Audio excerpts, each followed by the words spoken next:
Tic-tac, time to rock. Good evening, good morning, good afternoon to all the Christians, the Muslims, the Jews, the atheists, the agnostics, the Hindus, the Buddhists, and yes, even you followers of the God the Mother movement who are watching from all around the world. I'm your friendly neighborhood philosopher, David Wood, and with me now is one of the sharpest Christians you'll ever meet in your entire life, Tony Costa. It's a pleasure to be with you there, Dave. Dr. Tony Costa. If people don't know you, it's because you're in Canada. Right. And most people don't pay attention to what goes on up there. But Tony, why don't you tell us, for those of the viewers who don't know you, why don't you give us a little introduction to who you are and what you do? Sure. I'm a Christian apologist. I live in Toronto, Ontario, Canada, and I teach at several seminaries up here in Canada. Toronto Baptist Seminary is the primary one. I also teach at Heritage College and Seminary in Cambridge, Ontario, Canada. And I also do some teaching with the University of Toronto. And I also teach with the Providence Theological Institute down in Franklin, Tennessee. I'm also a pastor. I pastor at the Oakwood Wesleyan Church in Toronto. And I do a lot of speaking engagements in terms of equipping Christians on the defense of their faith. I also engage in debates with Muslims, atheists, secular humanists. And my job is principally to address the issue of the defense of the faith and equipping Christians on how to effectively give a response, an answer to those who ask of them about the hope that they have in Jesus Christ. Mm-hmm. And I've had 9 debates with Shabir Ali. How many have you had? Because I think I've had about, I think my count is about 11 to 12. Okay, so you got me beat on that one. Yeah. I started with Shabir way back in '92 when he first got started in Toronto. And the first debate I had, I think it was his third or fourth debate with a Christian, but it was my first. Your first debate was with Shabir Ali? Yes, in 1992. Wow, that's nuts. In 1992, that's before I was a Christian. There you go. That's before I went to jail. I was in 10th grade. There you go. Wow, you were debating Shabir Ali when I was in 10th grade. Already, that's right. And still an atheist. All right, cool. Well, let's see. I'm getting some requests here for update on my brother, so might as well do that real quick. So please give us an update on Manny. I don't have much to add. So I left, I think 2 days ago or whatever, left up there. And basically Manny had been improving slightly each day. So each day he was doing a little more. As I pointed out in the video update I posted, it was kind of all activity that's associated with the brain stem. Whereas what you're looking for to see if your brother is still going to be your brother, you're looking for sort of higher level functions and so on. But his brain was still swollen, so your brain swelling kind of stuns the brain into not doing much. And so the question is, what was going to happen? So my mom is still there, and she sends updates. She says that Manny can recognize people in the room. He can't talk or anything, but she says she can tell by his eyes and so on that he's recognizing people and so on. With that said, I don't entirely trust what other people say. You know what I mean? Because I'm hoping that's the case. I just don't completely trust really any mother, right, who's looking at her son who has brain damage. It's always going to be a question of, is she kind of seeing what she wants to see? So, pretty soon, sometime in the next week, I'll drive to West Virginia again, and then once I'm there, I'll give everyone a more thorough update. But again, is basically been small improvements each day. Beyond that, I'm gonna have to see for myself. But if I hear anything that's sort of indisputable, like he starts talking or something like that, then I'll give everyone an update. All right. Well, we're going to talk about social justice movement, cultural Marxism, and how how these are sort of paralleling Islam in certain ways. So we're going to go ahead and take a look at that. But we have we have Stephen Atkins here. We both know Stephen, but he says Tony is the nice and polite version of David Wood. That's a good comment. The difference is Tony's brain holds massively more information than mine. My brain's like an orange juice glass. Like, you know, I can pour a lot into it, but stuff's gonna spill out, right? It doesn't just hold more and more. As soon as I start learning one thing, I start forgetting other things. Whereas Tony's brain, like Sam Shamoon's brain, it just continues to absorb more and more information. So. And you guys will find that out if we get into some Q&A here. But Tony, why don't we start with one of these? How about cultural Marxism? Now you're using cultural Marxism. You would claim that the social justice movement is a kind of social cultural Marxism, right? Yes. So why don't you break down that for us? It's a sibling of the cultural Marxist movement. Mm-hmm. Definitely. Yeah. So go ahead and break down what that is for us. Well, let me just say quickly that in order but actually before you do that, lots of the people who come on here, we usually talk, straightforward apologetics dealing with Islam and Christianity. So this is kind of in a different direction. Sure. We do talk about things like freedom of speech and things that are going on in society as far as that. Why don't you tell people why they need to pay attention to what this is? Well, because it hits at the heart of the matter. When we talk about cultural Marxism, we need to understand a little bit about the history of Marxism itself, classical Marxism, which was Marxist-Leninism. And of course, Karl Marx believed that all of history was defined by what we call power struggles, group identity, politics, and so forth. We hear that word being bantered about today in our social media and even in our governments today. So basically, Karl Marx's argument was that all of history is about power struggles. Now, this is important because Islam is also about power struggle, the concept of jihad until all comes under the hegemony of Allah and Sharia law and so forth. And so what Marx did was he basically said that you have two classes. You have the what he called the bourgeoisie, the oppressor class. And then you had the proletariat, the worker class, which were the oppressed. And so he divided history, society into the oppressor and the oppressed. His whole concept, David, was that the oppressed had to rise up, have a revolution, dismantle the oppressor class, and then bring about a utopia where everyone is equal, everything is hunky-dory, everything's fine. Well, by 1919, after the First World War ended in 1918, in 1919, there were a number of Marxists who believed that while Marx was right on his view of group identity politics and power struggles, where they think he was wrong was he based it on economics. And so what they did was they believed that in order to bring about this utopia, this communism, they believed that there were two obstacles in the way that had to be removed. Number one, Western Judeo-Christian principles. Number two, Christianity itself. In other words, Western society, democracy, and Christianity. So these are the two enemies of what we call today cultural Marxism.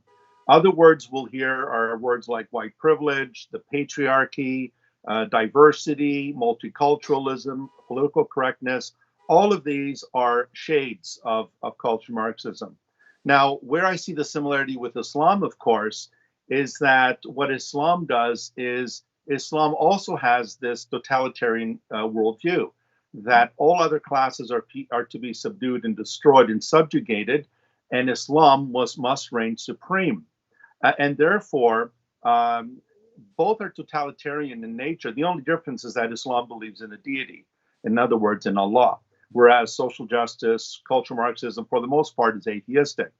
However, while there are similarities in terms of the view of utopianism, and so forth. There's also the view that Islam appropriates the paradigm of social justice. For example, Muslims today in the West, whether it's Canada, the United States, Australia, New Zealand, will claim that they are the oppressed class, that they are a minority group, and that they're oppressed. And therefore, they also have the same common enemy that social justice does. Eradicate Christianity because it is considered a false religion that the Quran also condemns as shirk, as a religion that associates partners with Allah. And they also believe that they need to dismantle democracy because democracy is an affront to Islam because it is the rule of the people rather than the Sharia, which is the rule of Allah through his law and so forth.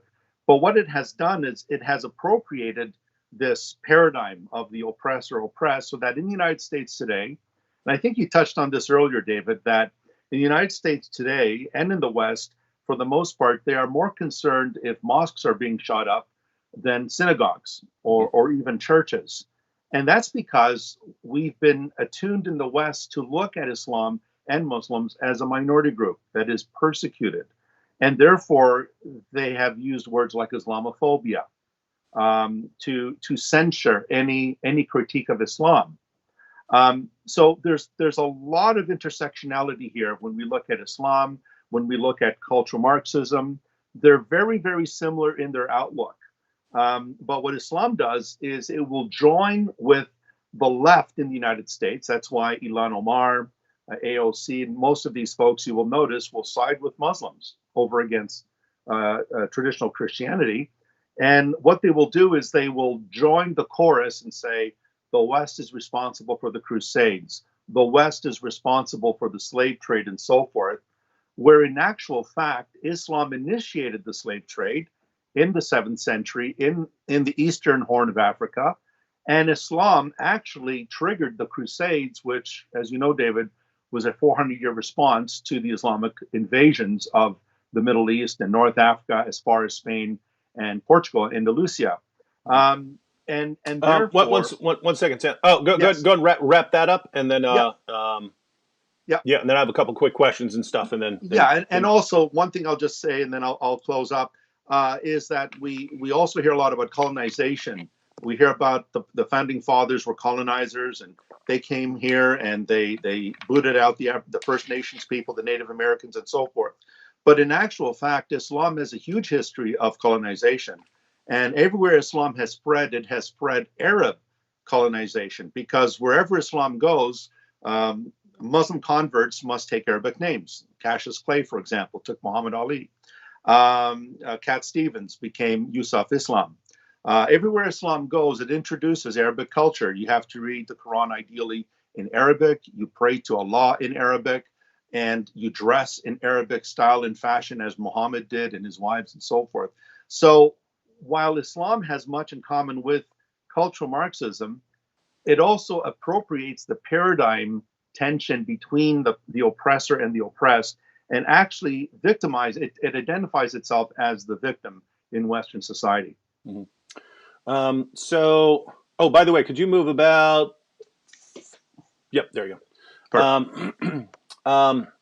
So, lots of us here in the U.S., when we see the people who are called social justice warriors, we kind of think of them as morons, like gullible morons who are just going along with the latest trend that's popular among their friends. But you would say that underlying that is a more sophisticated and more diabolical system. Absolutely. That is basically using these people as foot soldiers, but it's basically it's not just some stupid social trend. It's actually a deeper ideology. Absolutely, and it's a leftist ideology. It's an ideology that sees, again, Judeo-Christianity as the prime enemy, and democracy. That's why they're against the First Amendment. That's why they want to bring in hate speech laws. We already have that in Canada, David. Mm-hmm. In Canada. In Canada, we're at a point where we need to be careful what we say, because we could be charged with a hate crime.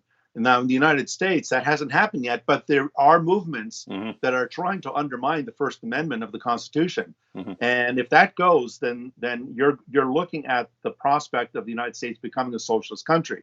So Antifa hates free speech.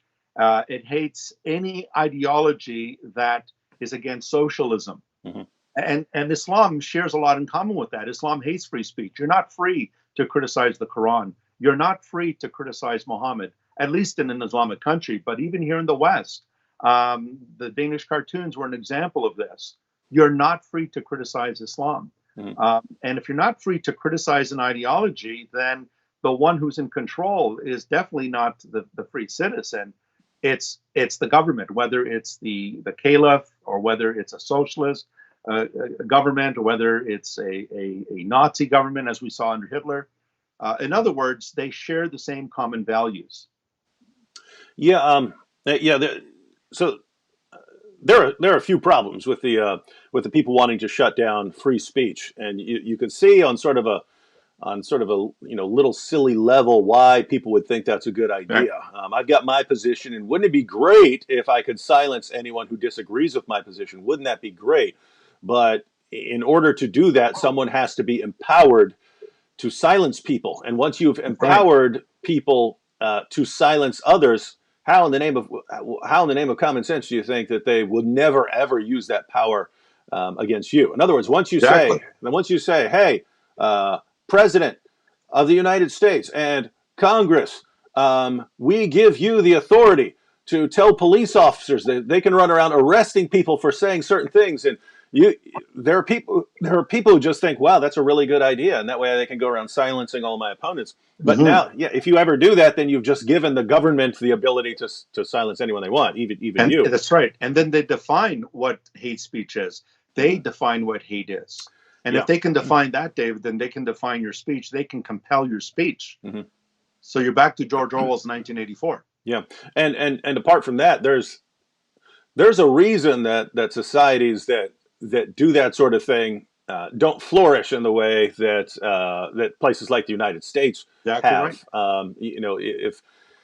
If everyone's free to state their case and defend their case, then you're gonna have weirdos saying lots of weird things. But the people who can make the best case are usually going to be able to make their point to others and so on. And if those people just aren't allowed to speak and will get thrown in jail, then you don't necessarily have the people who can make the best case. Right.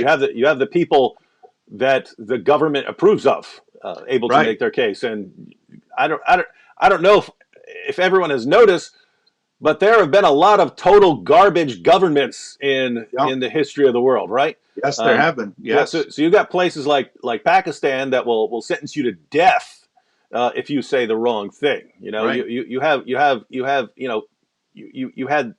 communists, you had Nazis, you have all sorts of governments telling people what they can and cannot say. Why you would ever trust the government? And that, more than anything about the U.S. That I love, is that the founders understood: do not trust the government. The entire system, the entire Constitution is all about making sure no one can tyrannize you, right? Making sure no one can impose his personal will on you. And that's why you've got the government. That's why you have the system of checks and balances, to where one branch of government can never become so powerful that it can't be challenged or put in its place by others. And then you've got like the Bill of Rights, and that's basically a list of things the government cannot do to you. So you're protected. You're protected from the government. Each branch of the government is you're protected from them by the other branches of government, and they're basically setting it up.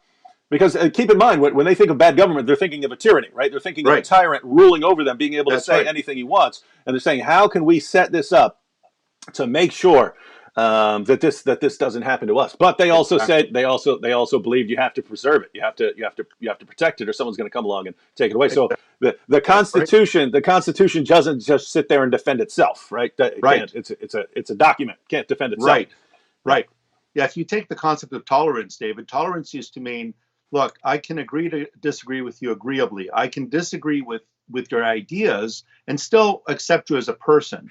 Today, tolerance means you have to accept a certain ideology, or else you're intolerant, you're a hateful person, you are someone who is a bigot, you are someone who's a racist, Islamophobe, homophobe, and so forth and so on. So the very concept of tolerance does not mean what it means in its classical sense. Mm-hmm. Yeah. Well, before we go on, I did have a question pulled up. Oh, first of all, I did want to ask, social justice. Social justice sounds good, Yeah, to me, right? Yeah. It sounds like it's something that's good, and there are oppressed peoples, right? yes, and it is. I think it's good to want to do things to help oppressed peoples not be oppressed anymore. So, what's the relationship here? Because right. again, when people start talking about social justice and so on, I think I mean, gosh, it wasn't that long ago that we had really bad things going on here. And so if you start talking about on the surface, I would say, cool, social justice. I'm for social Right. justice, but that's not exactly No, what it is. no, it's equivocation, because biblical social justice, David, as you know, is caring for the orphan, the widow, to care for the most vulnerable people in our society. But biblical justice is about not only caring for them, but it's about getting them back on their feet so that they can become employable, so they can make something of their life. The orphan is raised so that he can marry, have a family, have children, and so forth. Modern day secular social justice is another buzzword for socialism. And when they talk about social justice, what they mean is equality of outcome. Everyone is supposed to be treated the same at the end of the day. And it also means redistribution of wealth, which is something very different than what the Bible talks about. Redistribution of wealth, taking from those who have and give it to the have-nots. The welfare system, for example, which is supposed to be provisionary. It's temporary to get someone back on their feet. But in most cases, as you know, in my country and in your country, the welfare system has become a perpetual system where people remain in it, and then their children remain in it, and their offspring as well. So I'm glad you brought that up, David, because it can be very misleading. Social justice in the secular context means basically socialism, redistribution of wealth, equality of outcome at the end of the day. Yeah, so Christianity has always placed an emphasis on helping oppressed people and helping the poor and helping widows and things like that. So so that aspect of social justice we would be fans of, but that's not what the social justice Not at all. movement is. You're saying it's actually socialism, Right. and they're calling for, guys, do you understand what equality of outcome means? Equality Yes. of outcome. That means that Yes. everyone sort of gets the same result. Actually, I've wanted to do a video on this for a while because I used to read Kurt Vonnegut stories, and he has this awesome story about where they sort of took this very seriously. They took social justice very seriously. That's what it was called and so on. But they took equality of outcome very seriously. So what they had to do was, people who were naturally good jumpers, they had to wear weights so that they could only jump as far as other people. Attractive people had to wear masks so that they wouldn't be obviously more attractive than other people. And so there was this massive system of all these things that everyone had to do in order to be equal weight, equal height, equal in looks, equal in every way, so that no one would have an unfair advantage over anyone else. And I should probably find that story and read it again, and then do a little discussion of it. Because when you're reading it like that, it's like, gosh, this is so ridiculous. It is. But guys, you have to understand when it's the social justice movement, they're calling for equality of outcome. Think about what you have to do, right? You have to. On the surface, you'd say, yeah, that guy has billions of dollars and this guy's poor. Why don't we take what that guy has and give it to this guy? And I don't know. Once you start doing that, you destroy your society, right? Because what made that guy a billionaire was him knowing that he can become a billionaire, understanding that if he works hard enough and has enough sleepless nights and just puts his entire life into there, he's one of the few people. Because keep in mind, I could do that, I'm never going to be a billionaire, right? I work myself to death, I'm never going to be a billionaire. There are people who have unique sets of skills that allow them, if they just work themselves to death. And guess what? All these CEOs, They might once they get their billions start relaxing, but they haven't been relaxing for Right. the past 20 or 30 Right. years. Right. They've been working 80, 90 hours a week to get there. And but notice, if you say, oh, by the way, if you start making more, we're just going to take that all away. Why would they want to? And Exactly. that's kind of the delusion of communism and socialism. It just takes human nature out of it, right? Yeah. Yeah. That human beings are willing to work hard if they're expecting a return. If they expect Exactly. nothing in return and it's equality of outcome, i.e., no matter what I do, I'm getting the same thing. We're all going to Exactly. sit. We're all going to sit. I would sit around playing video games, right? If Yeah. I Of thought course. that Of what I course. do is not going to accomplish Yeah. anything. Exactly. Yeah. So it retards progress, right, Yeah. David? It retards progress.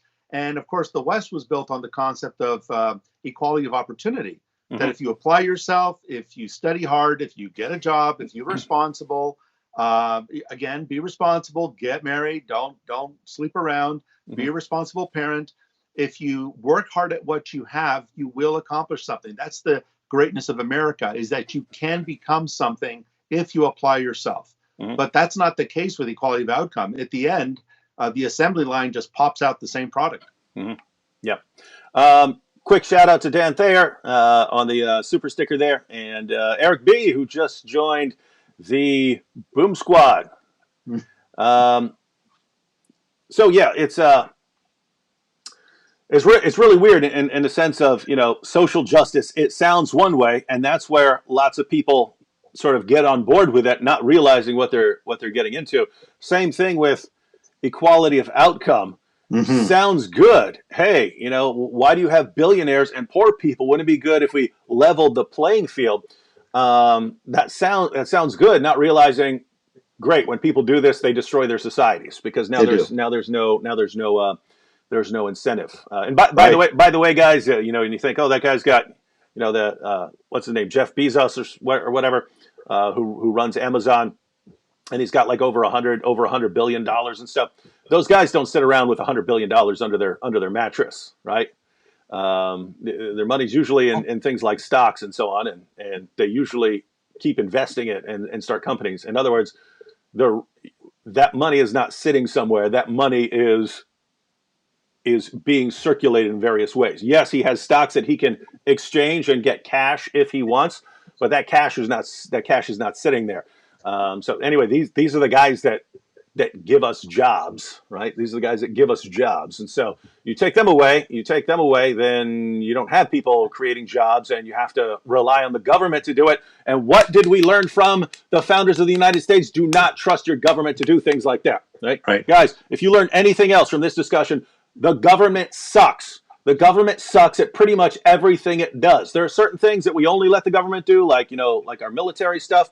But guess what? If there were private companies with competition, they'd be able to do it better. Anyone can do anything better than the government. When the government has no competition, really, really bad. And socialism is basically saying, give the government the power to do everything, business and so on. Give it no competition at all. It's the only game in town, and that's when everything's going to get better.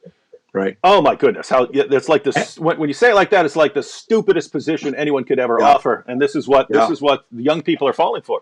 And that's why socialism, David, likes big government. Small government is preferable, but when you invest too much power into the government, this is where socialism is born. This is where fascism is born. What's what we saw in Italy under Mussolini. It's what we saw in Hitler with being the Chancellor of Germany. It's what we see in Islamic regimes in Iran. We see it with the royal family in Saudi Arabia. When their centralized power sits in the seat of the government, that's where you see this tyranny take place. Yep.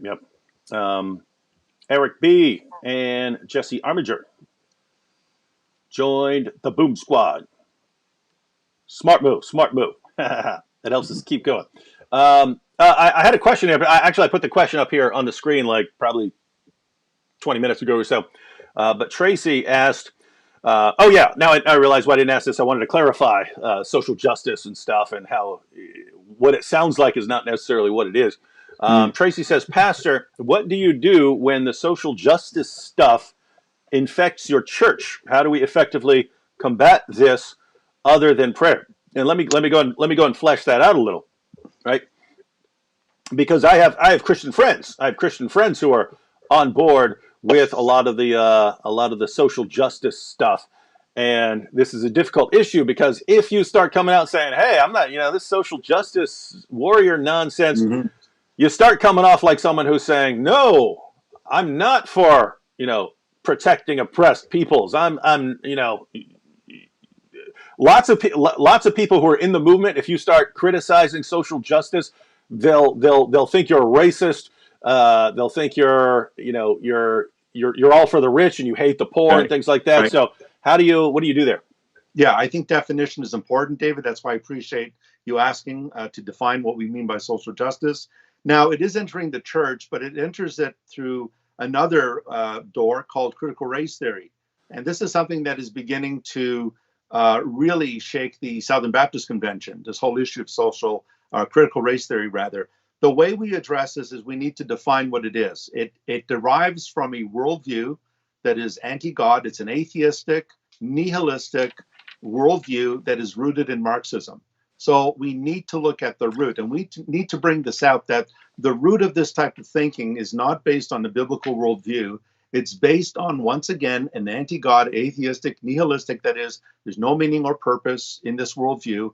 And to bring this into the church is just going to create chaos and division, which it's doing already. Mm-hmm. And we're breaking up into there's a black church here, black only graduation, there's a white church here. The body of Christ is one, whether there's no Jew, there's no Greek, no female, no male. We're one body in Christ. So how do we address this? We need to define what these terms are. We need to call it out.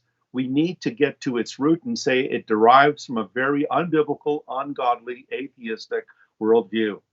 And it's incompatible with Christian values. We don't need social justice as defined by the world in the church. God is the very foundation and standard of justice and morality. The gospel shows us God's justice. And it's from the gospel that we see the compassion that the church has historically shown. The church created the leper colonies. The church created the hospitals. The church created the universities. The church created all these charities. Or orphanages. Even orphanages Mm-hmm. as well. So that's a very good question. This is one of my passions, David, this is an insidious blight that is entering the church. And so I'm very concerned about it because it is very divisive and schismatic in nature. I just saw a comment by an atheist. Has almost nothing to do with what we're saying right now, but so you've got cool atheists who make smart comments, and then you have the sort of trolls who say the dumbest things ever and think they're being smart. So go ahead and respond to that in 1 second. I wanted to bring this up from earlier, just because it's kind of tied to some current events. But Isaiah Armstrong said, "What do you think we as Christians can do to counteract the extreme bigotry against Jews as the alt-right and the far left are basically ganging up on them?" And the reason I think this is more of a problem than people are aware is, one, you have hate crime statistics, and Jews are vastly Yes. more targeted than other groups, and the response you get from people who hear that, they say, "Oh, that's just because they complain more," things like that.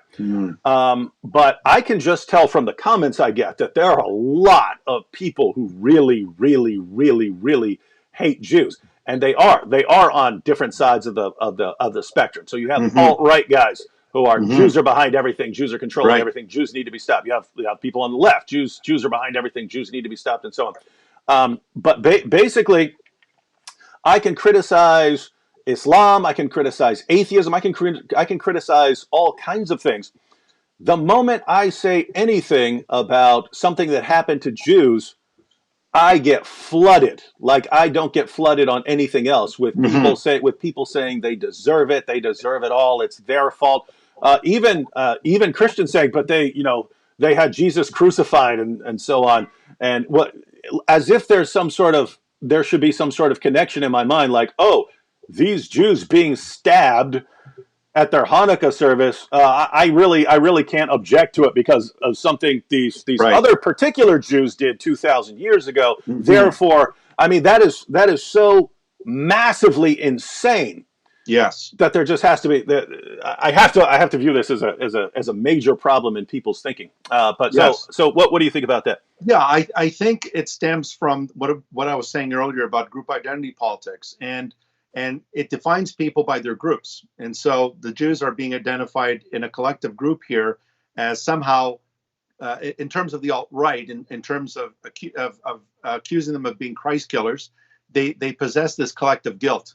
So even Mm-hmm. though something happened 2,000 years ago where members of the Sanhedrin condemned Jesus of Nazareth to death, let's ignore Nicodemus, let's ignore Joseph of Arimathea, let's ignore all those other Jewish believers, but because they're collectively part of this group, they're condemned as a group. Yeah, And and let's not apply the same reasoning to Romans, right? Let's not say, oh, so someone's exactly, going around killing Italians, and we should be fine with exactly, it. exactly. So we're back to that group identity politics, and I think there is, even in Canada, not just the United States, David, but statistically in Canada, Jews are still the number one group that is targeted in Mm-hmm. terms of hate crimes in Canada. So we got the same problem in North America. But I think it all stems both from this group identity politics. It also stems from a lot of anti-Semitic rhetoric that we're used to hearing, that the Jews control the banks, the Jews are part of the Rockefellers, the Rothschilds rather. They were in charge of financing various wars. They were in charge of trying to kill the blood libel charge in particular, that says that it's still very common in the Muslim world that Jews would kill a Christian child so they could take their blood and mix it with their yeast and the water and flour to make the matzos. This type of thinking is deep rooted not only within Islam, but unfortunately in many traditionally historic Christian denominations, where the Jews have always been seen as the bad guy, the crooked person, and so forth. And I think what we need to do as Christians is we need to realize there's a common denominator. In Romans 3, we're told that we all have sinned. We've all come short of the glory of God. There is no one righteous, no, not one. There's a common denominator here. We are all imperfect. We're all fallen. So the hatred towards the Jewish people is palatable. There's no doubt about it. And the response to it is not the same response that we saw, for example, when the mosque in New Zealand was attacked. Mm-hmm. Completely different, proportionately different. Mm-hmm. Yeah, and whereas that's kind of one attack, the attacks on the Jews, because keep in mind they're bad in Europe too, Mm-hmm. and yeah, so you got them over there and over here, and just to be clear, guys, it's not. We're not treating Jews like some special class, like, oh, not them. It's simply we should be ready to defend anyone who's being targeted along ethnic lines or just because of their religion. It's just Jews are the ones who seem to be seem to have the most hostility directed towards them, and so you gotta speak out, right? I mean, Mm-hmm. again, you got guys who are going to their Hanukkah celebration, and a guy shows up hacking them with a machete. And if you go online and say, hey, it's messed up to hack up Jews with a machete, you get this flood of anger and hostility towards you. How dare you speak out? How dare you speak out Mm-hmm. on their behalf? Mm-hmm. There is a sickness of festering, ladies and gentlemen. But even in Islam, right, David? In Islam, we see that in the Quran, Surah 582, that of all the disbelievers, the most Uh-huh. antagonists towards the Muslims are the Jews. They're even worse than the pagans and polytheists. Mm-hmm. So within Islam, and even in the Hadith about every Jew being annihilated before the last hour comes, the Jews are clearly demarcated as the arch enemy of God in the Quran, Mm-hmm. and of the prophets too, as the murderers of the prophets. So this is very rife in the Muslim world. Yeah, and it's there's a parallel with Christians there in that wherever you go, people have a reason to hate Jews. People find a reason to hate Jews and to target them. But it's the same with Christianity. Wherever Christians go, people find a reason to hate them, Right. even if the reasons are the reasons are completely unrelated. So if you go to the communist world, Christians are standing in the way of the advancement of society because religion keeps people asleep, and then they don't rise up, and you don't get your utopia. If you go to the Muslim world, Christians are the main rival to Islam, and Christians commit the worst possible sins, and so on. And so Christianity is bad there. If you come to the West, Christianity is standing in the way of science, and it's going to stop science if we don't do something about it. It's going to cause all these problems.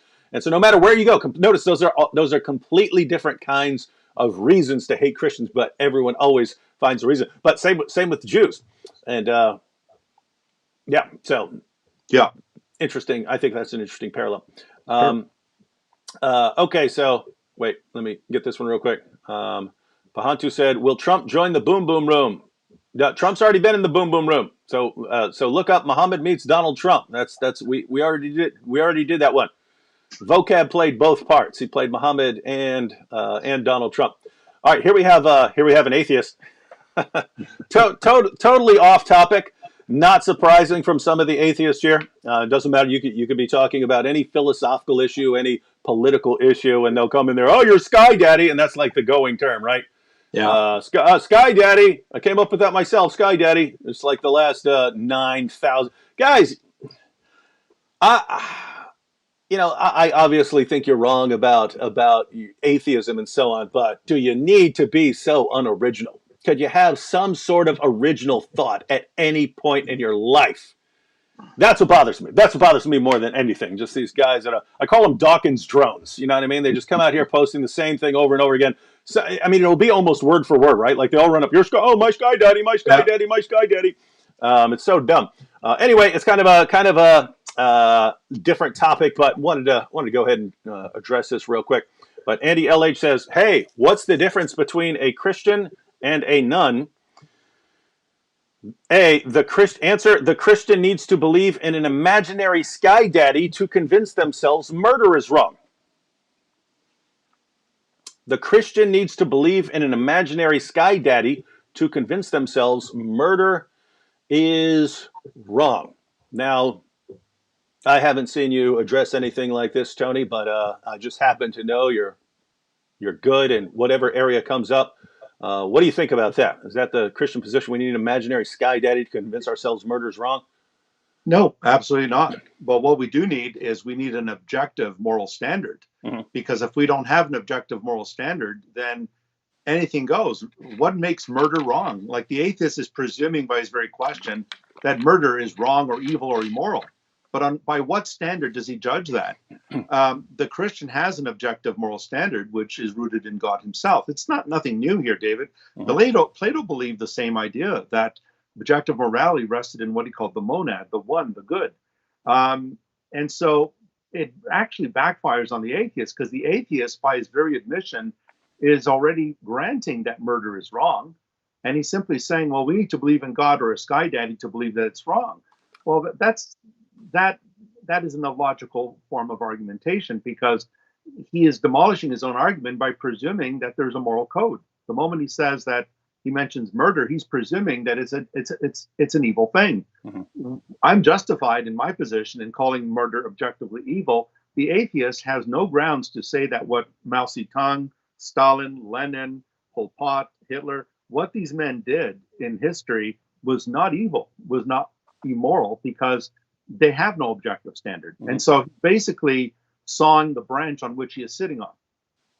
Yeah, and I've interacted with enough atheists to know that they will not understand this. It's got to be a spiritual blindness, because guys, I understood this when I was 13 years old, right? I was an atheist, but by the time I recognized that I was an atheist, I recognized, wait a minute, all these rules that I've been told, they really they have no foundation, right? It's just what people have told me. But let me go ahead and add something to help maybe even Andy here understand this. So, Tony, you're in Canada, right? Right. Capital of Canada is Ottawa? Right. Okay. Now, suppose, Andy LH, suppose I believe that Ottawa is the capital of Canada, right?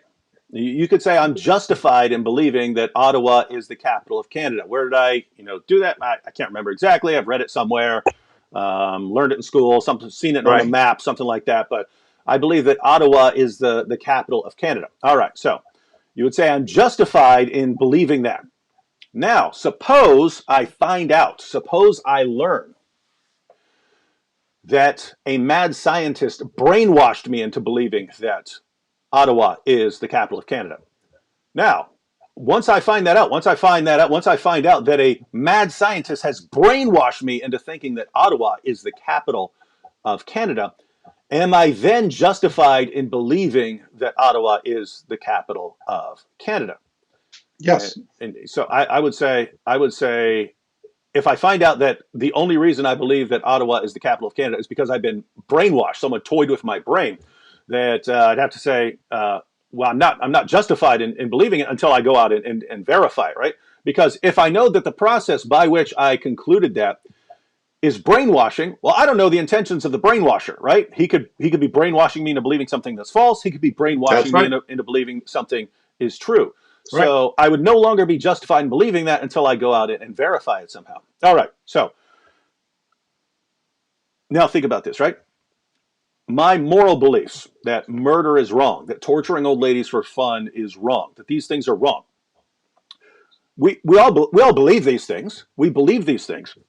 What happens, though, is that given your position, we have to wonder, how did we arrive at these beliefs, right? And you basically got two places you could go. You can say you're sort of wired through evolutionary history.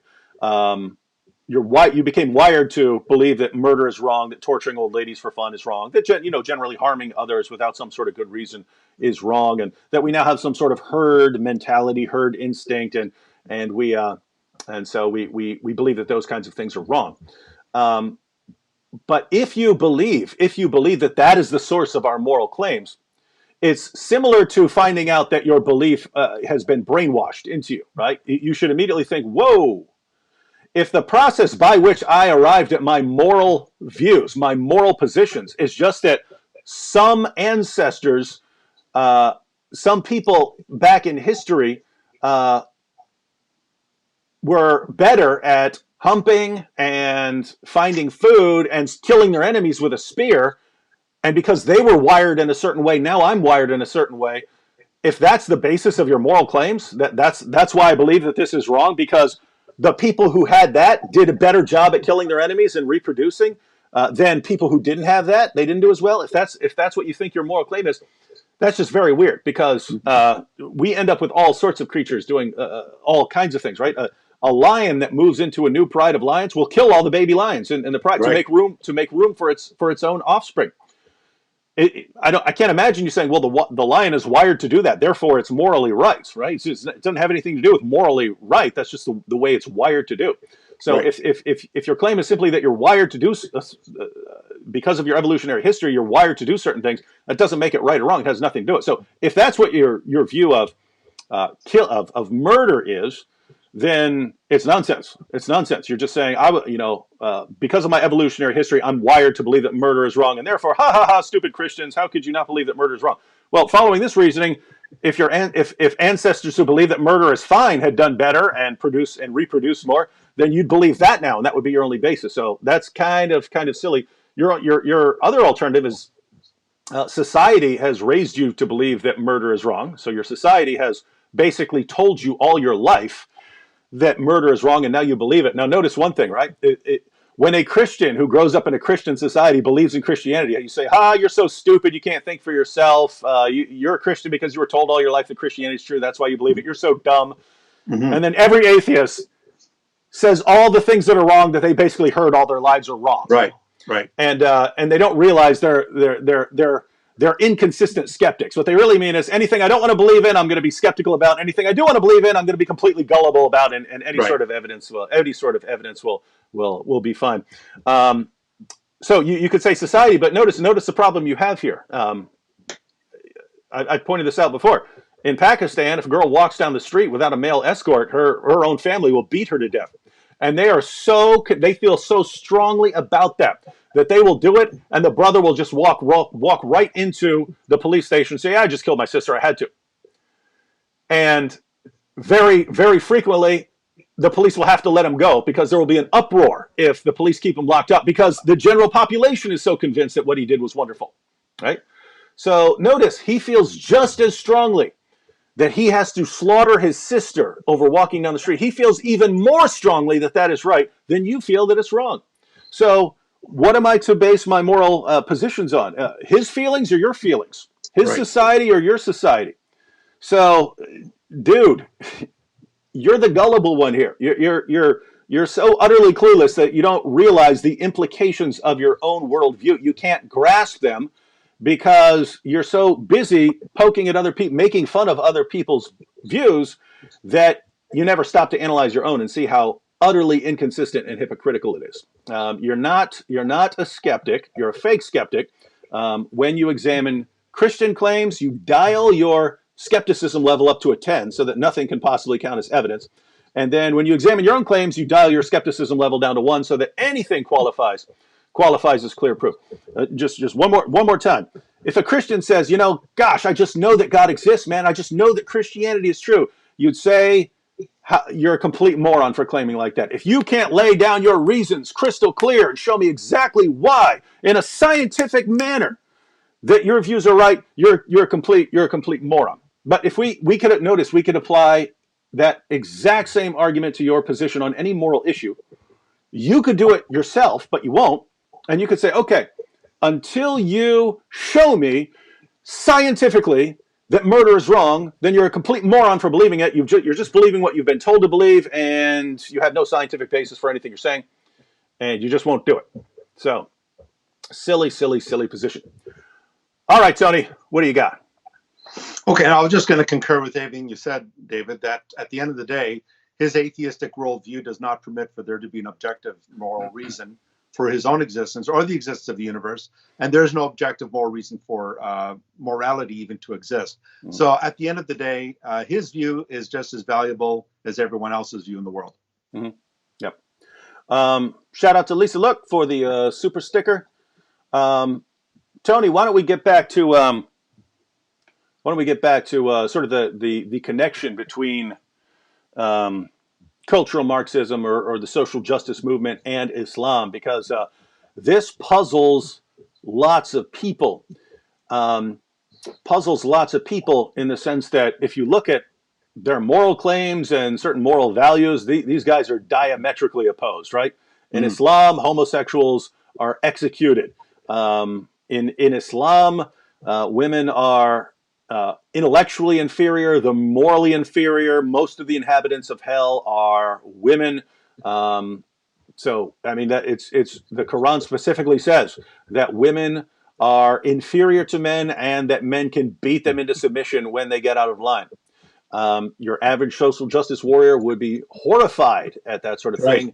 And yet they're on the same page. So people look at this and go, whoa, why are these two groups aligning? I normally just point out that they have a common enemy. Correct. But you're pointing out that they actually have more in common than that. Well, yes. I mean, when you look at the fact that both of them are fighting the same common enemy, Islam and social justice or cultural Marxism want to dismantle Western society. They want to dismantle Christianity. So you know the old saying, David, that the enemy of my enemy is my friend. And so there's a very interesting story in the Gospels where when Jesus was being put on trial, you'll remember they were kind of doing a ping pong game where they're bouncing him off Herod and Pilate. And Herod and Pilate were told were enemies. They did not like each other. But yet, it's interesting that when they both came to judge Jesus, it says that both Herod and Pilate both became friends that day. It's quite interesting how the enemies of God or the enemies of the righteous one will join forces.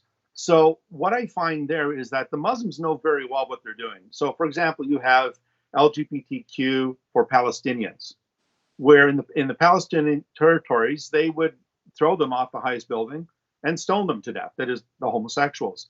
And so the Muslims know exactly what they're doing. And this, of course, is part of, there's a doctrine in Islam, David. I'm sure you've come across this. It's called the Darura, and Darura is the principle of necessity, which basically says that to advance the Islamic cause, there are certain things that you can do that you're permitted in doing, even if it's haram, even if it's not halal, you're permitted to do certain things if it will advance the cause of Islam. And so it's not surprising when you see Muslim groups siding shoulder to shoulder with Black Lives Matter and other social justice groups, because they are using them as pawns to achieve a common goal. But as you know, David, once they become the majority, the Quran says you should be uppermost. Why do you call for peace when you should be uppermost? Once they achieve that majority, then offensive jihad kicks in and they take over. Mm-hmm. So it's a means to an end, really. I had one more question on this. If they were ever successful, right? If the amazing team up, the leftist, feminist, social justice warriors, and so on, who are teamed up with Islam, jihadis, and so on. If they were ever successful, and they won against all their enemies, and it was just these two groups standing who are left, right? Who do you think wins that one? Islam. Ha! We're on the same page on that one. Yeah, Islam would win. It'd be a massacre, right? These guys, absolute bloodbath. Just because you put warrior in your name doesn't make you an actual warrior. Right. These guys are the least warrior-like people I've ever encountered in my entire life. And guys, and by the way, that's got to be part of the reason that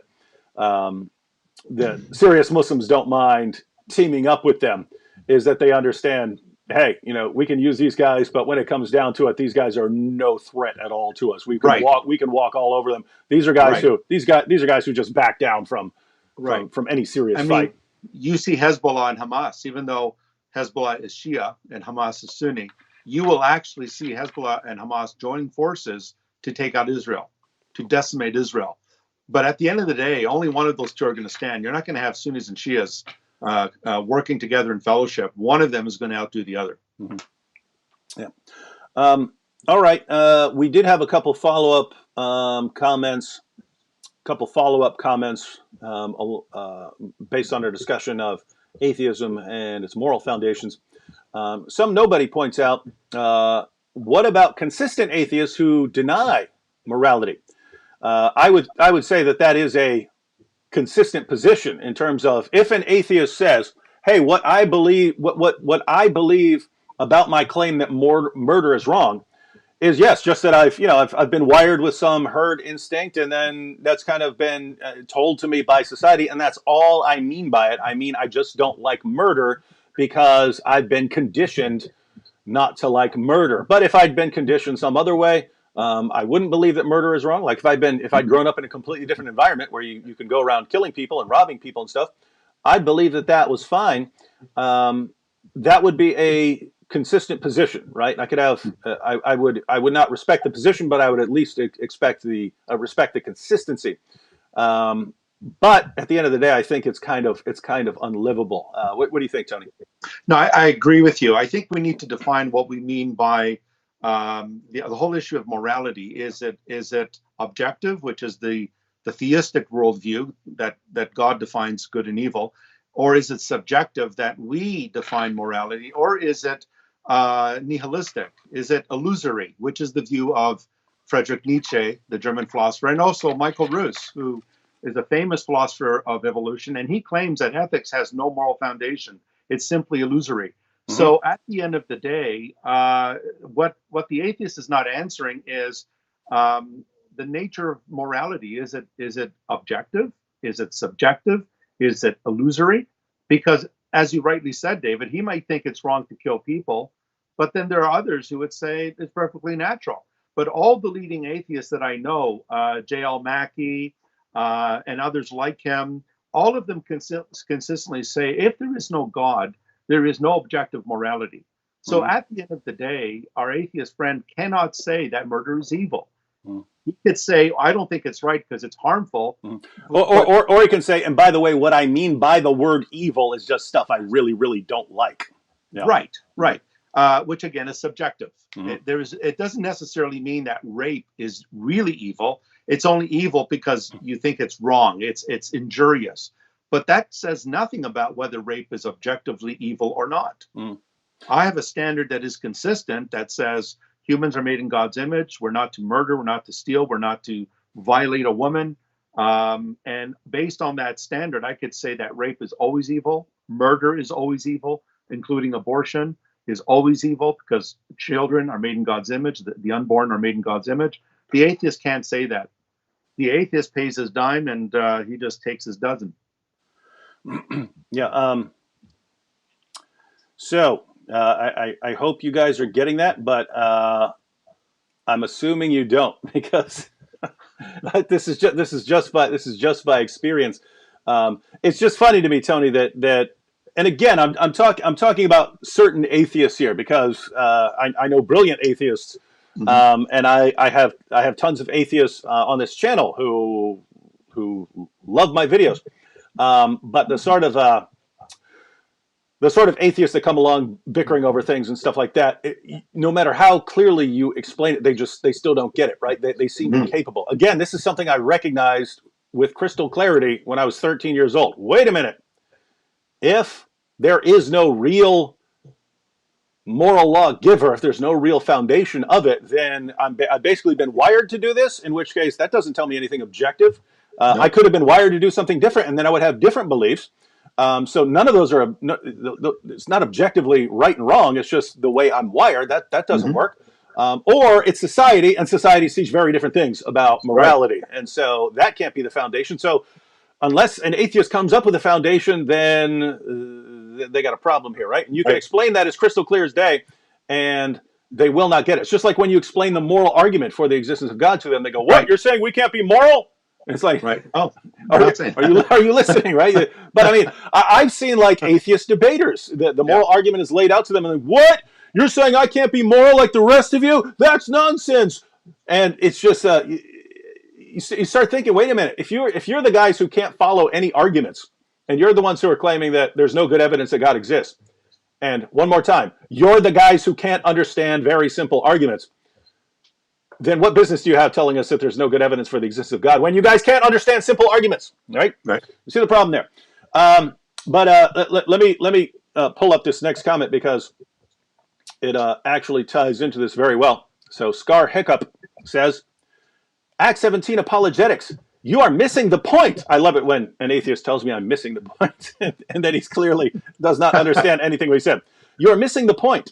Showing that murder is wrong is like showing that jumping from a building is good. I think you mean bad if you're trying to show a parallel, right? Murder is wrong, jumping from a building is bad. We are talking about the golden rule of nature. Do to others as to yourself. Tony, is that I always thought that the golden rule of nature was survival of the fittest. That's what Darwin said. Survival of the fittest. And the biggest and strongest gets to crush everyone in its path. The weak die, they get eaten, they get killed, they get slaughtered, and whoever's the biggest and the strongest gets to reproduce the most offspring because he's the one that gets to go take his mate, and have his way with her. Right. That's what I thought the golden rule of nature is. Yep. Tony, does nature tell us that we should do to others as we would have others do to us? Is that the golden rule of nature? Notice again, David, the inconsistency. Notice there's this objective rule. Now there's this objective rule that we should do to others what we'd want them to do to you. Well, actually, that wasn't nature that said that. That was Jesus of Nazareth. That was Jesus who said that. So that was God incarnate who lays down that rule, which you could never arrive. You could never get there from nature. Right. And so you atheists are saying, you guys are so stupid. You need to be told that instead of just going with, just going with wherever you guys get it from. And then in order to refute us, you quote Jesus and then say that this is the law. This is nature. Yeah. Nature tells you that. Wow. Show me again, Scar Hiccup.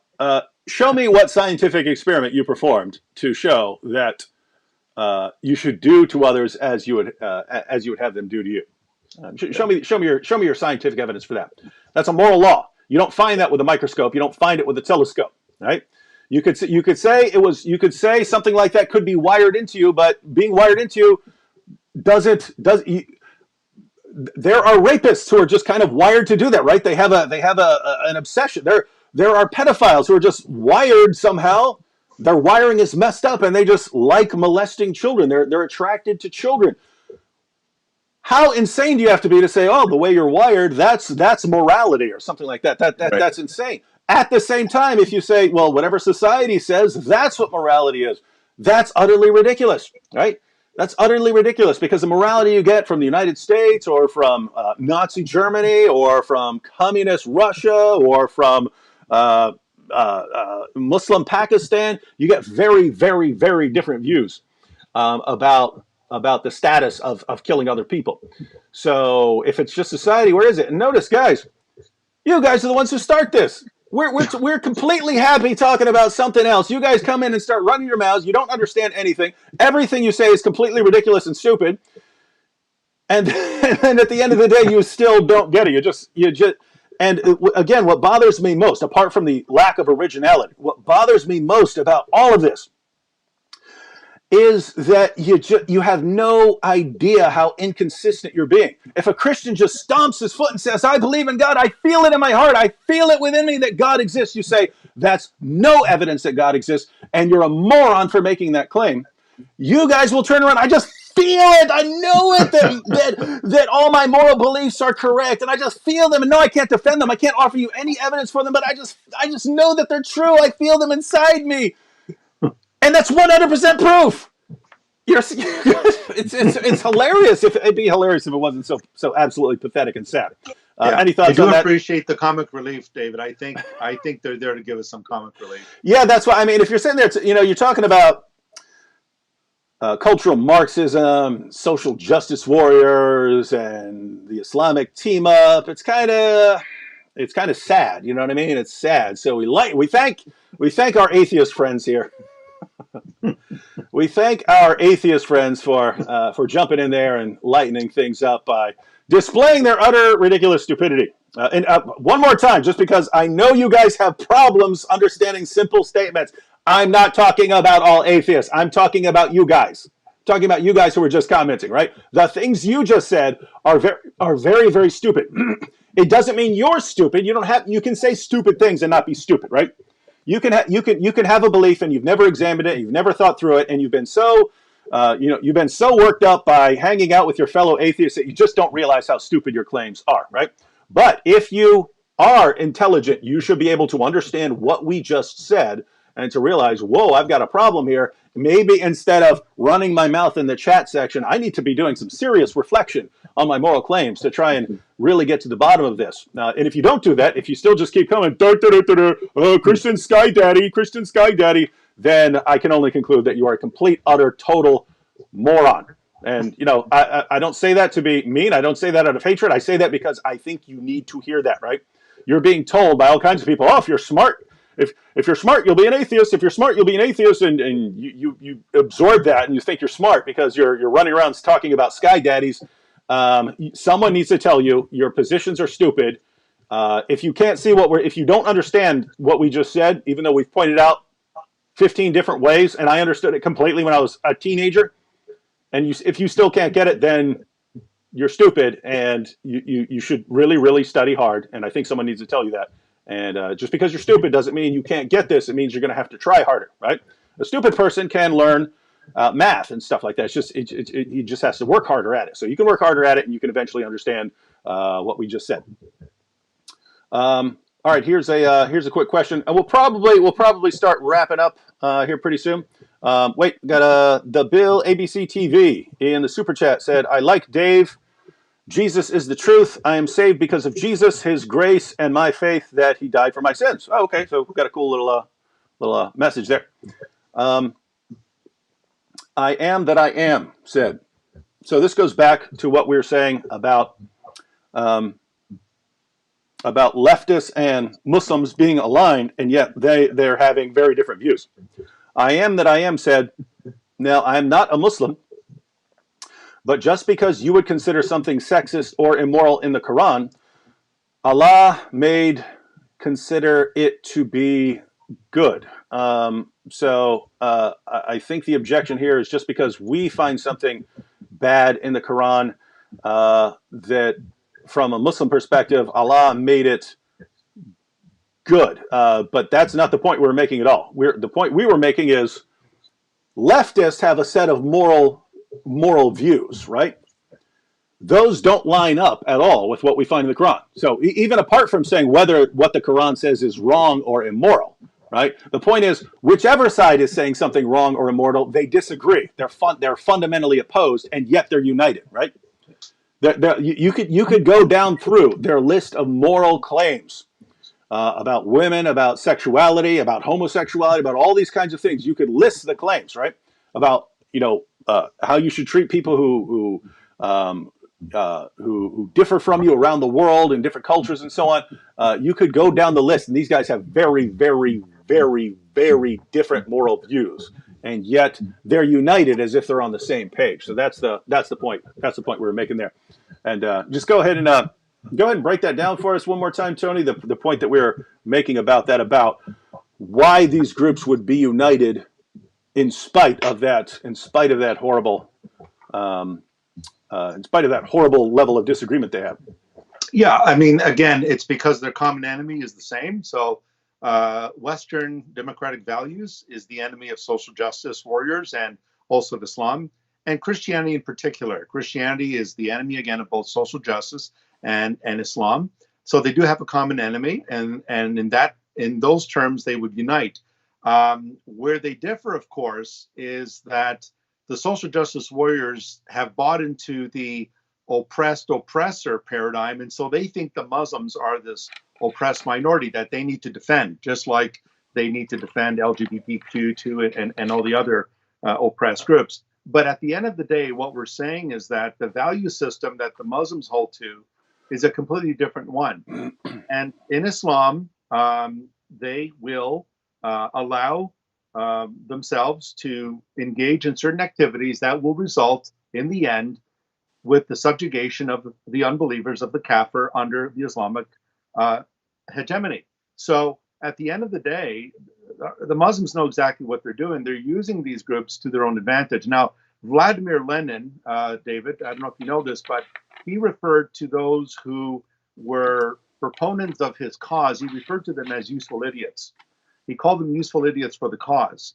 And so what he believed was that there were these Europeans who were very pro-socialism, as Lenin was, but what they didn't know was that he was planning to not just take over Russia, but eventually his plans was to take over the Ukraine, and then, of course, under Stalin, he took over the Baltic states as well, and then eventually, after the Second World War, they took parts of Poland as well. So my whole point is this, that you have two opposing groups, two different value systems, but one of them has a supremacist worldview where they will conquer the other side once they achieve the exact number of people or the exact number of warriors that they have to take over and implement Sharia law.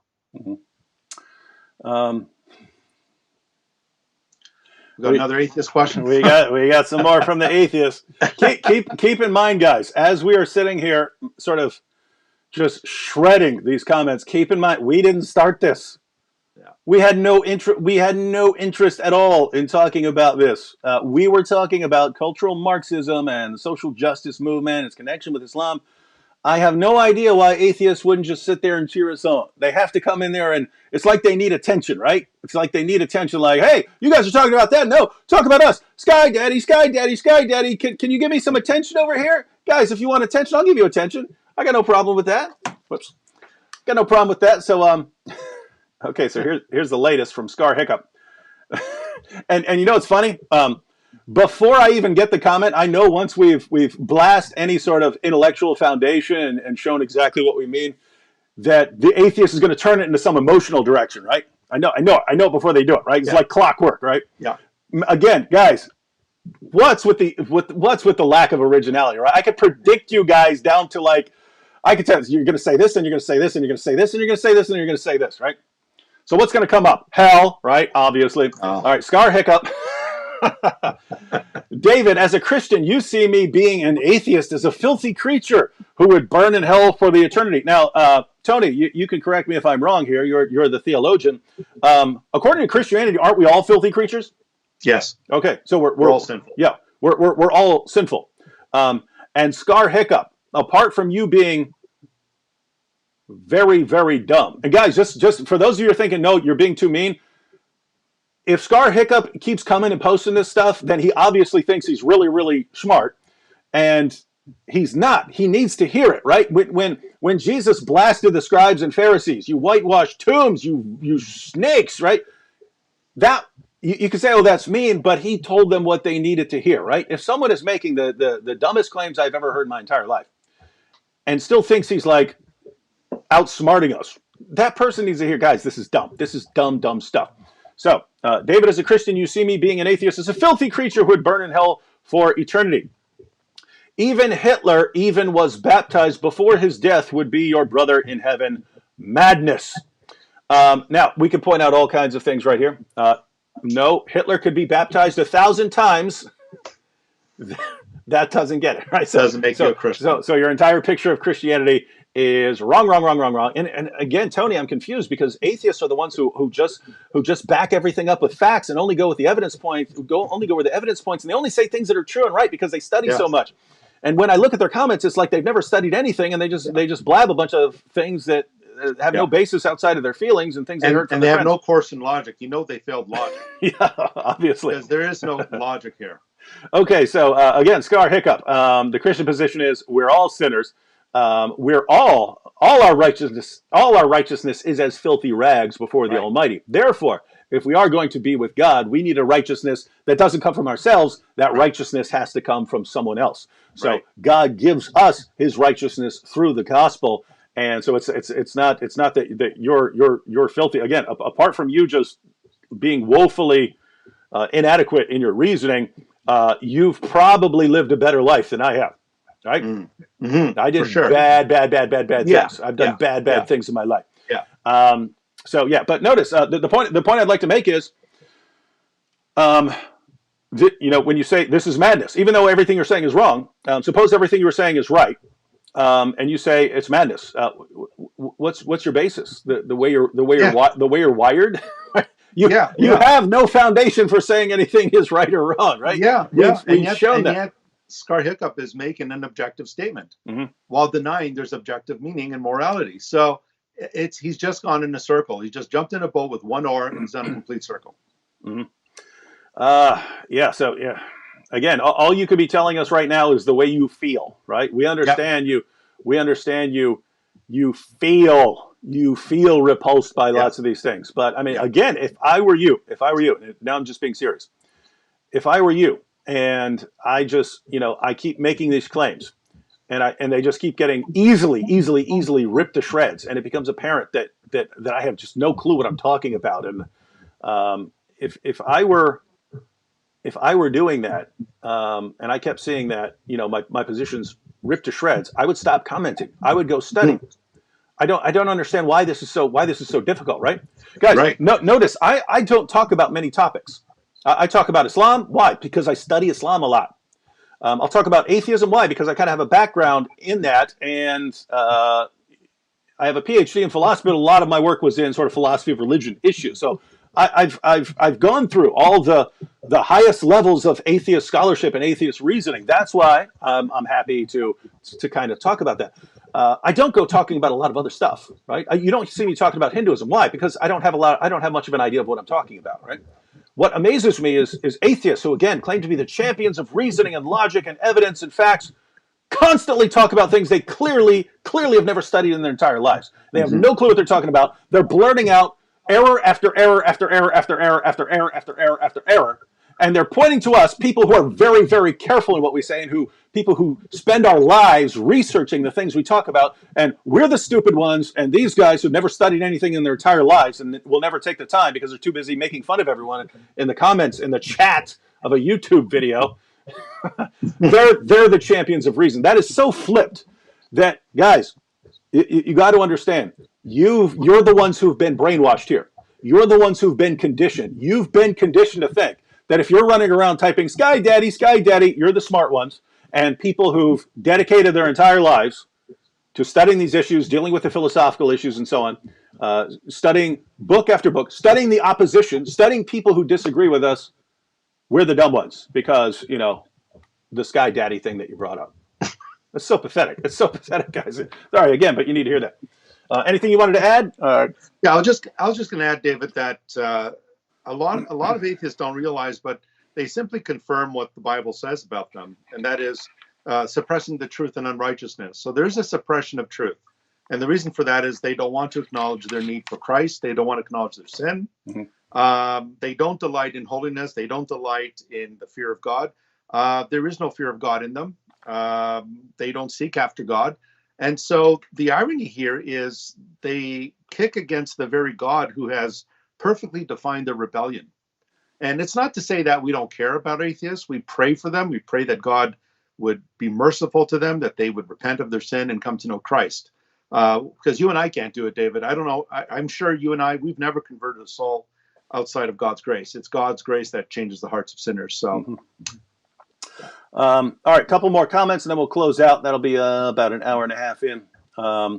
Hadith Salam, who, oh, by the way, side comment here. I saw a comment earlier from someone asking for the hadiths I use. And he said, hey, if he sends me money, will I send him the hadith and Qurans that I use in my videos? No, you don't need to send me money.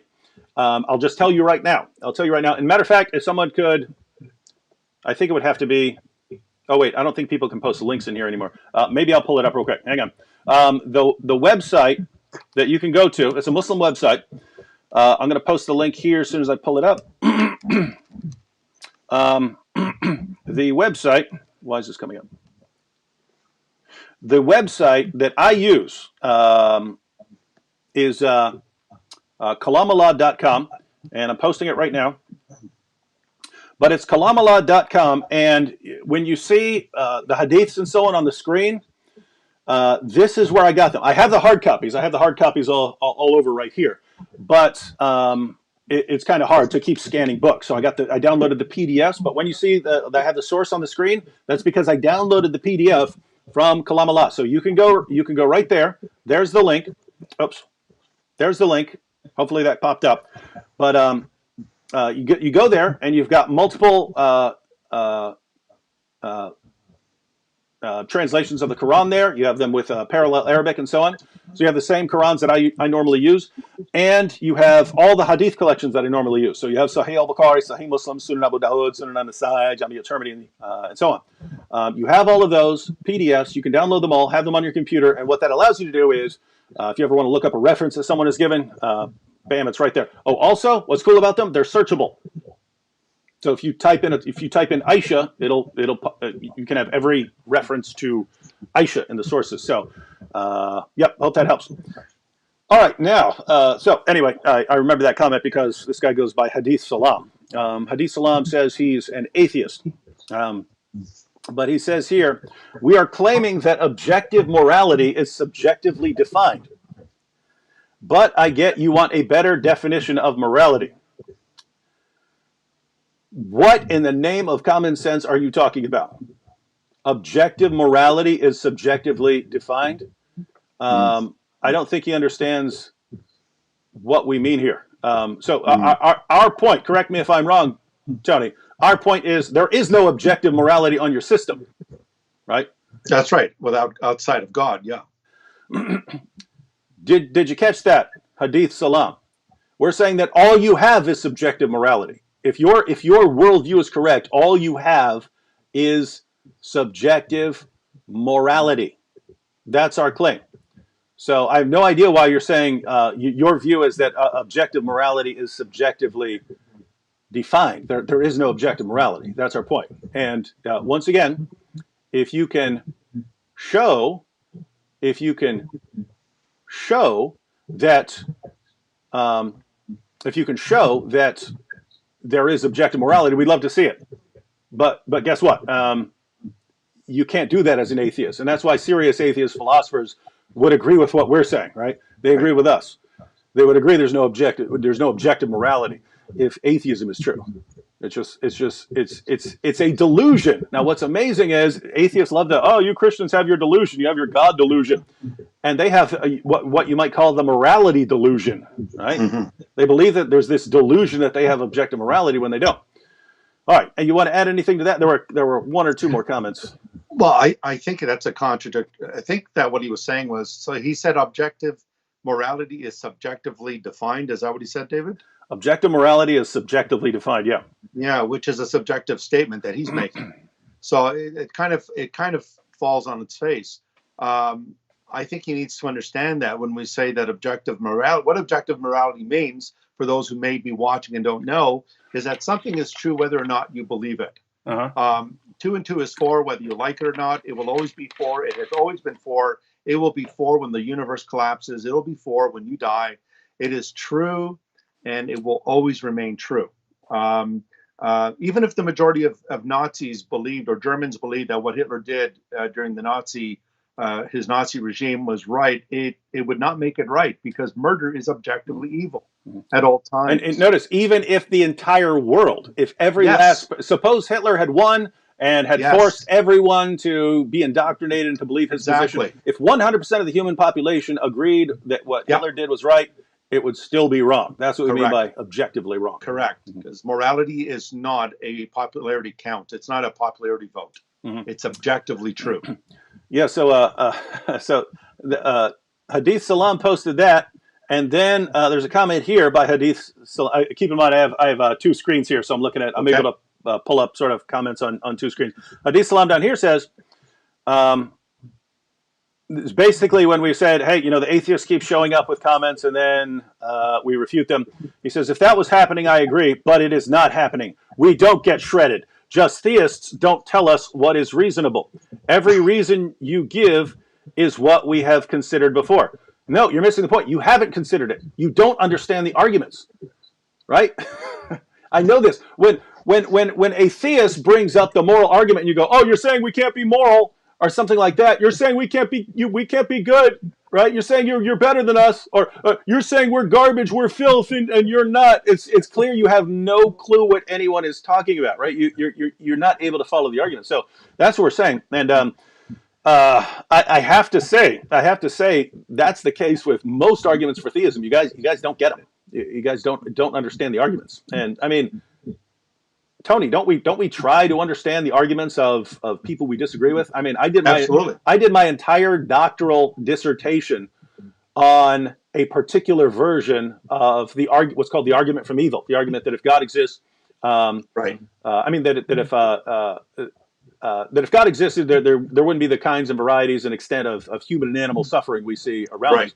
So I did an entire, I don't remember what it was, 280 or something page dissertation all on one guy's argument, because it was chapter after chapter after chapter making sure I had that argument right.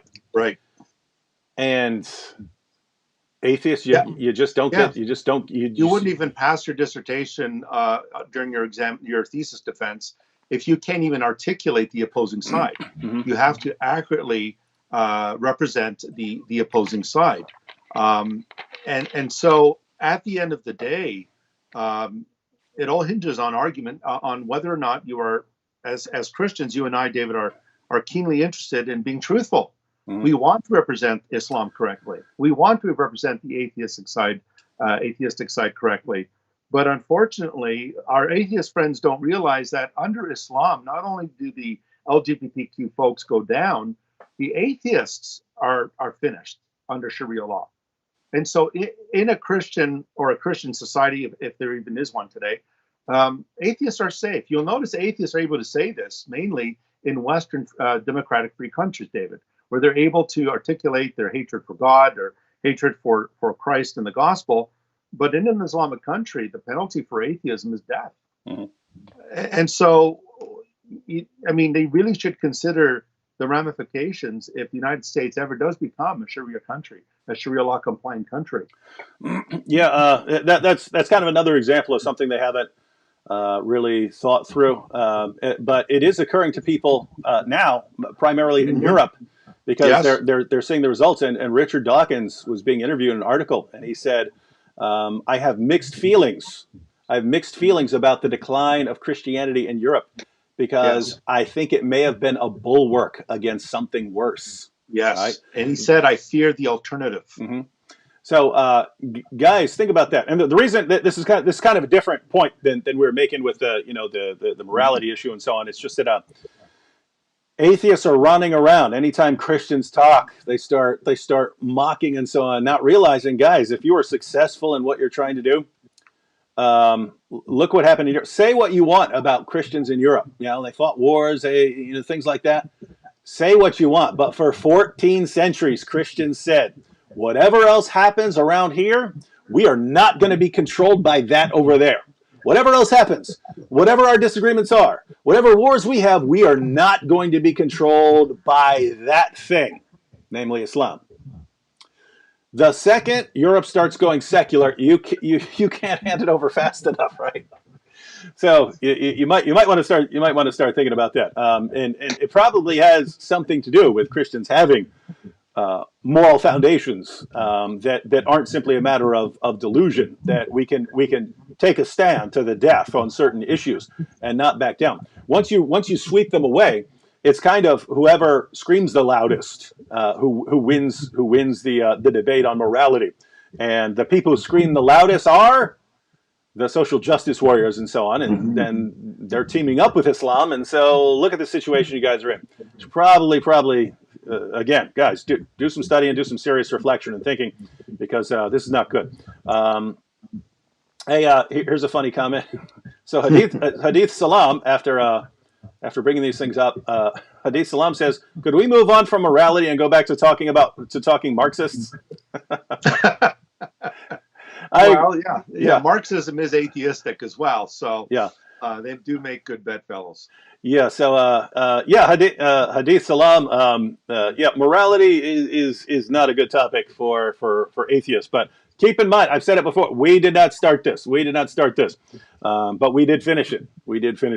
All right. So, Tony, we could talk more, but I think we made the main points we wanted to make about cultural Marxism and the social justice movement and Islam. So this would be a good place to wrap things up. Q with Courage joined the Boom Squad. Shout out to Q with Courage there.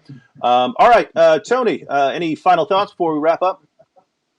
Yeah, I think that we really need to wake up to the dangers of the social justice movement. It's permeated our academic institutions. It has permeated our governments. It has permeated our schools. It has permeated it's beginning to enter into the church. I think that it is a serious blight on our society that will affect our freedom of speech, our freedom of thought. I think it's going to increase Christian persecution, attacks on Christianity, and so forth. And I think we need to realize that it is a serious threat and that we need to address it. We need to become educated about these things. And at the same time, we also have to realize that the Islamic worldview is very much the same. It is a totalitarian worldview where it will seek to subjugate all systems, all nations under the banner of Islam. And that, of course, comes under the rubric of jihad. And so I think that as Christians and even free citizens, maybe you're not a Christian, you're a freedom-loving American or a Canadian or a British citizen, whatever it may be, we need to be aware that these are two enemies of our freedom. We need to be aware, we need to call them out. And I think that we have no excuse for not doing that. We need to realize the signs of the times. Mm-hmm. All right, I just wanted to address one more comment here from Wahid Nadafi. I'm guessing you're a Muslim. You asked, where did you get the idea that jihad comes in stages? Is that an Islamic concept? Is it in the Hadith? Are the three stages mentioned explicitly in Quran and Sunnah? It's not laid down as here are the three stages, but you see the three stages. And when we talk about the three stages, this comes from Muslim scholars. The first place I read it was if you get the Darussalam edition of Sahih al-Bukhari. So if you buy Sahih al-Bukhari with an English translation, you'll get the Darussalam edition. But at the end of volume 9, so after you've read through all the hadith, there are some essays to help bring the hadith all together. And there's an essay there by Ibn Humayd, who was, until he died a couple decades ago, was the Chief Justice of Saudi Arabia and the Imam at the Grand Mosque in Mecca. So you don't get much higher than that. But his position was, and he actually described it as four stages. And the stages were, at first, when you're unable to fight, you don't fight. Then there is stage two. So at stage one, when you're not able to fight, you instead preach a message of peace and tolerance. Stage two, not according to me, according to Ibn Humayd, stage two is when you are permitted to fight, right? You're permitted to fight, but not required defensively, right? So if someone is doing something to the Muslim community or persecuting you or something, you're permitted to fight, but you don't have to, right? So that's stage two, according to him. Stage three is also defensive fighting, defensive jihad, but you have to, right? You have an obligation. If someone is doing something to the Muslim community, you have to go out and fight them, right? So now you have an obligation. And then stage four is offensive jihad, when you actually go out and subjugate. So no, I'm not making this up, but notice, so we just say defensive jihad, and we combine that into one stage. But this comes from a lot of different Muslim scholars over the centuries, laying down this step-by-step process. And the reason you have various Muslim scholars pointing this out is because that's the pattern you find in the Quran, in the Hadith, in the Sirah, and the Tafsir. You find that pattern in the life of Muhammad, namely that when Muhammad is a persecuted prophet in Mecca, he preaches a message of peace and tolerance. God is going to judge you, but I'm not going to do anything to you, right? So that's the message when Muhammad is completely outnumbered and can't hope to win a physical confrontation. Later, he forms some alliances, he's got more followers, and he's able to fight, but he's not in a position to subjugate. Then the message changed, his revelation suddenly changed to fight people who are fighting you, fight people who are persecuting you. Even if they're really, really criticizing you bad, then you can go ahead and fight them. But in those cases, someone else has to do something first, right? It's not just because what people believe, it's because they're doing something to the Muslim community. That's not the end. Later, when Muhammad had the most powerful force in Arabia, that's when the message once again changes to fight those who do not believe in Allah. Muhammad said, I've been commanded to fight people until they say there is no God but Allah and Muhammad is his messenger. Notice now it's fighting people based on their beliefs. So that's why you have Muslim scholars saying it. It's in the sources. You have to kind of put it together, but it's as clear as day, and it's the only way to make sense of the Muslim sources, right? Because otherwise, you just have a bunch of contradictory claims.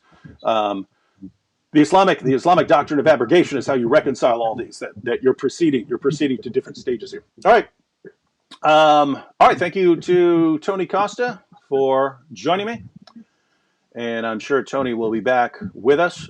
Guys, post in the comments section what issues you'd like to see Tony, as someone who has done lots of debates with Muslims on Christian topics and Muslim topics. If you'd like him to come along and discuss those issues, put down there any issues you'd like him to cover, and we'll see what we can do.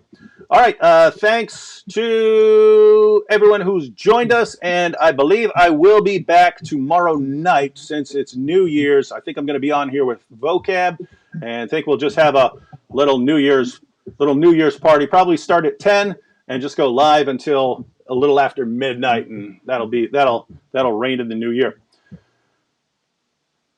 Oh, last shout out to Air Church for joining the Boom Squad. All right, catch you all later. See you tomorrow.